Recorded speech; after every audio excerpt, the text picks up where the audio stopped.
So, how to hold your mala during your practice.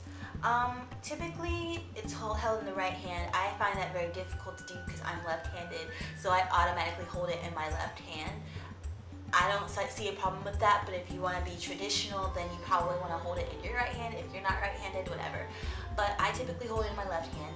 Anyway, you hold your mala in your middle finger and you leave your index finger up. Your index finger represents the ego, and it's kind of keeping the ego out of the way. So in order to keep your ego out of the way, you hold your finger up and you hold your mala on your middle finger. And probably it's easier to show you this on my left hand actually. Okay.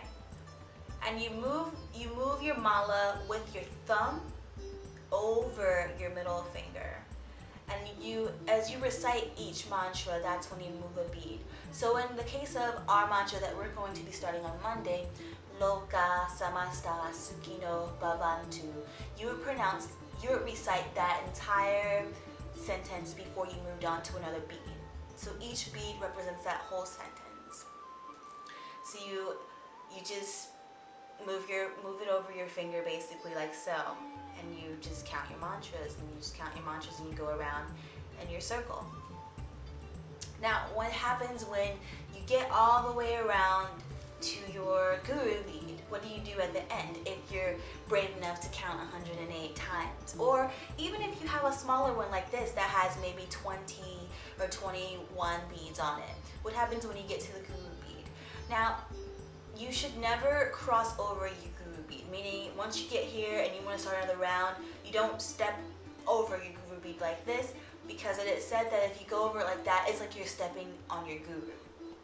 So what you want to do is you basically, when you get to the end of your piece, you want to turn it around and go back the opposite way. So since it's like, I don't know if you can, gosh, I really hope I'm high.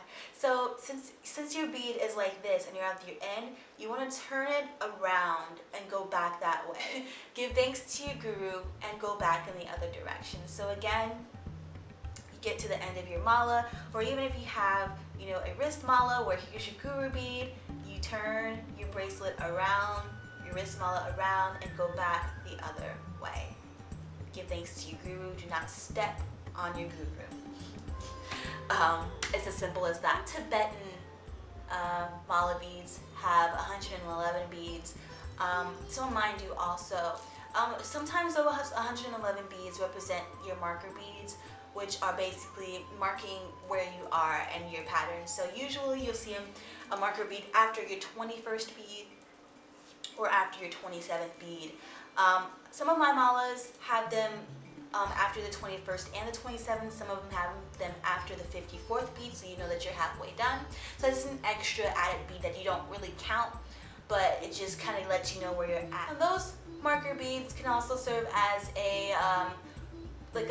as if it were a wrist mala. For instance, if you have 21 beads here and you know it stops here and you only want to chant 21 mantras, then you would go up and you would count up to 21 and you would stop.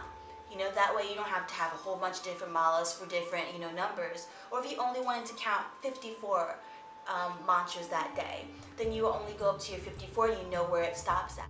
Now in some of my pieces, I include the marker beads in the total of 108. Usually they're represented by a different color, so you know, okay, this is the 21st bead. It's usually included. It's not a bead after it, but it varies, and I usually add that in the description.